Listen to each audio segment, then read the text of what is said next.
tindak pidana pencucian uang, tindak pidana pendanaan terorisme, dan proliferasi senjata pemusnah massal atau biasa disingkat TPPU, TPPT, dan PPSPM merupakan suatu kejahatan yang berdimensi internasional dan merupakan ancaman serius bagi banyak negara termasuk Indonesia. Untuk mengantisipasi hal itu, Financial Action Task Force on Money Laundering atau FATF telah mengeluarkan salah satu rekomendasi yang mengharuskan setiap negara untuk mengidentifikasi, menganalisis, dan mengevaluasi risiko TPPU, TPPT, PPSPM di secara nasional dan juga secara sektoral. Sebagai pemenuhan atas rekomendasi FATF tersebut, serta melihat kebutuhan di sektor jasa keuangan, untuk pertama kalinya pada tahun 2017, OJK telah menerbitkan dokumen penilaian risiko sektoral atau SRA TPPU di sektor jasa keuangan yang terkait dengan 5 jenis industri di sektor jasa keuangan, yaitu bank umum, manajer investasi, perusahaan efek, asuransi jiwa, dan perusahaan pembiayaan. Kemudian dengan memperhatikan perkembangan risiko TPPU dan TPPT yang terjadi selama kurun waktu 2017 sampai dengan 2018, serta memperhatikan bahwa pada penilaian risiko pada tahun 2017 belum mencakup penilaian risiko TPPT, maka OJK pada tahun 2019, OJK kembali menerbitkan dokumen penilaian risiko TPPU, TPPT di SJK. Selanjutnya, dengan perkembangan rezim internasional yang mulai memperhatikan risiko PPSPM, serta mulai munculnya risiko PPSPM secara global, regional, dan domestik, maka OJK memandang perlu untuk melakukan pengkinian terhadap hasil penilaian risiko yang telah ada sebelumnya, yakni dengan melakukan penyusunan dokumen SRA TPPU, TPPT, dan PPSPM di sektor jasa keuangan tahun 2021. 1. Berdasarkan SRA tahun 2021 tersebut, didapati peta risiko TPPU bagi bank umum sebagai berikut. A. Korupsi, penipuan, dan narkotika menjadi tindak pidana asal TPPU yang berisiko tinggi. B. Pejabat negara, eksekutif, legislatif, yudikatif, dan lembaga negara lainnya, dan wirausaha atau wira swasta menjadi jenis pekerjaan nasabah orang perseorangan yang berisiko tinggi dalam melakukan TPPU. Sementara itu, bentuk nasabah korporasi yang berisiko tinggi TPPU adalah partai politik. C. Transfer dana dalam negeri dan layanan prioritas atau wealth management menjadi jenis produk, jasa, layanan yang berisiko tinggi digunakan sebagai TPPU. D. DKI Jakarta, Jawa Barat, dan Jawa Timur menjadi area geografis atau wilayah provinsi berisiko tinggi terjadinya TPPU. E. Transaksi tunai atau cash melalui teller atau petugas bank lainnya menjadi metode transaksi yang berisiko tinggi digunakan sebagai cara bertransaksi dalam melakukan TPPU. 2. Peta risiko TPPU bagi BPRS adalah sebagai berikut. A. Pejabat negara, eksekutif, legislatif, yudikatif, dan lembaga negara lainnya menjadi jenis pekerjaan nasabah orang perseorangan yang berisiko tinggi dalam melakukan TPPU. Sementara itu, bentuk nasabah korporasi yang berisiko tinggi TPPU adalah partai politik. Kemudian, untuk jenis bidang usaha nasabah korporasi, tidak ada yang berisiko tinggi TPPU pada BPRS. B. Sementara untuk tindak pidana asal, produk, jasa, layanan, area geografis atau wilayah provinsi, dan metode transaksi, tidak ada yang berisiko tinggi TPPU pada BPRS. 3. Peta risiko TPPU bagi manajer investasi adalah sebagai berikut. A. Korupsi menjadi tindak pidana asal TPPU yang berisiko tinggi. B. Pejabat negara, eksekutif, legislatif, yudikatif, dan lembaga negara lainnya menjadi jenis pekerjaan nasabah orang perseorangan yang berisiko tinggi dalam melakukan TPPU. Sementara itu, bentuk nasabah korporasi yang berisiko tinggi TPPU adalah partai politik. Kemudian, untuk jenis bidang usaha nasabah korporasi, tidak ada yang berisiko tinggi TPPU pada manajer investasi. C. DKI Jakarta menjadi area geografis atau wilayah provinsi berisiko tinggi terjadinya TPPU. D. Tidak ada produk, jasa, layanan, serta metode transaksi yang berisiko tinggi TPPU pada manajer investasi.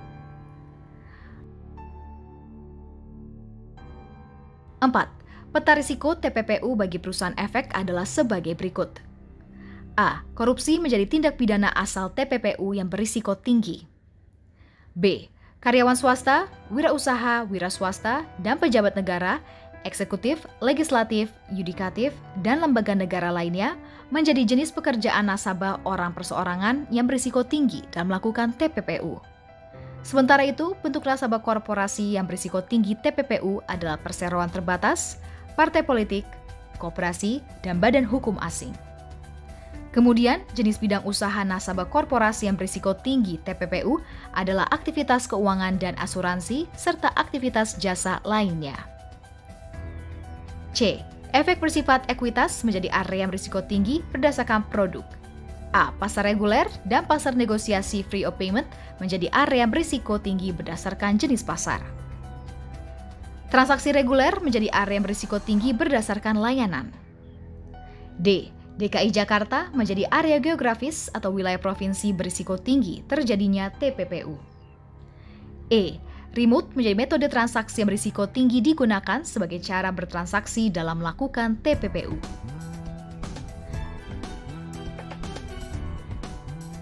5. Peta risiko TPPU bagi perusahaan asuransi jiwa adalah sebagai berikut. A. Korupsi menjadi tindak pidana asal TPPU yang berisiko tinggi. B. Wirausaha atau wira swasta dan pejabat negara, eksekutif, legislatif, yudikatif, dan lembaga negara lainnya menjadi jenis pekerjaan nasabah orang perseorangan yang berisiko tinggi dalam melakukan TPPU. Sementara itu, bentuk nasabah korporasi yang berisiko tinggi TPPU adalah perseroan terbatas dan partai politik. C. Unit link menjadi jenis produk, jasa, layanan yang berisiko tinggi digunakan sebagai sarana TPPU. D. DKI Jakarta menjadi area geografis atau wilayah provinsi berisiko tinggi terjadinya TPPU. E. Electronic banking, transfer bank, auto debit, ATM, e-banking atau mobile banking, dan sebagainya menjadi metode transaksi yang berisiko tinggi digunakan sebagai cara bertransaksi dalam melakukan TPPU. 6. Peta risiko TPPU bagi perusahaan pembiayaan adalah sebagai berikut. A. Korupsi menjadi tindak pidana asal TPPU yang berisiko tinggi. B. Pejabat negara, eksekutif, legislatif, yudikatif, dan lembaga negara lainnya menjadi jenis pekerjaan nasabah orang perseorangan yang berisiko tinggi dalam melakukan TPPU. Sementara itu, bentuk nasabah korporasi yang berisiko tinggi TPPU adalah perseroan terbatas dan partai politik. C. Produk pembiayaan multiguna berupa pembelian dengan pembayaran secara angsuran atau financing installment menjadi jenis produk, jasa, layanan yang berisiko tinggi digunakan sebagai sarana TPPU. D. DKI Jakarta menjadi area geografis atau wilayah provinsi yang berisiko tinggi terjadinya TPPU. E. Tidak ada metode transaksi yang berisiko tinggi yang digunakan sebagai cara bertransaksi dalam melakukan TPPU pada perusahaan pembiayaan. 7. Hasil penilaian risiko TPPU pada perusahaan pergadaian adalah sebagai berikut. A. Korupsi menjadi tindak pidana asal TPPU yang berisiko tinggi. B. Pejabat negara, eksekutif, legislatif, yudikatif, dan lembaga negara lainnya menjadi jenis pekerjaan nasabah orang perseorangan yang berisiko tinggi dalam melakukan TPPU. Sementara itu, bentuk nasabah korporasi yang berisiko tinggi TPPU adalah partai politik. C. DKI Jakarta menjadi area geografis atau wilayah provinsi yang berisiko tinggi terjadinya TPPU. D. Tidak ada produk, jasa, layanan, dan metode transaksi yang berisiko tinggi TPPU pada perusahaan pergadaian.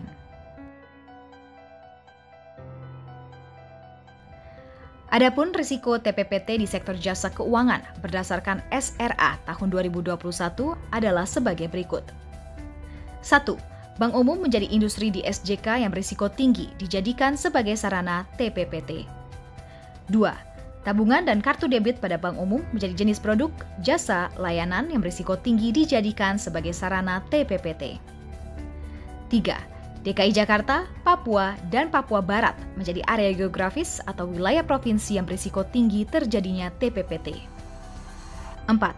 Pegawai swasta dan wirausaha atau wira swasta menjadi jenis pekerjaan nasabah orang perseorangan yang berisiko tinggi dalam melakukan TPPT.